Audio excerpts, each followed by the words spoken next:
I'm on a ventilator, I cannot talk, I'm at a facility, and no one can visit me.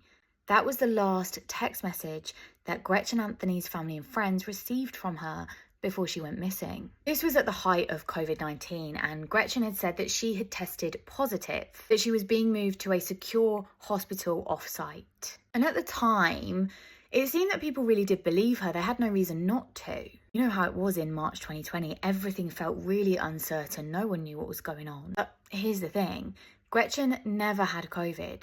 Gretchen, in fact, had never been to the hospital that she said she'd been admitted to.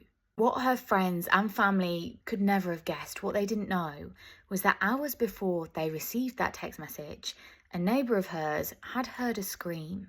And not just a scream, a woman shouting, "No, no, it hurts." What investigators would discover a little later on her home security footage was disturbing.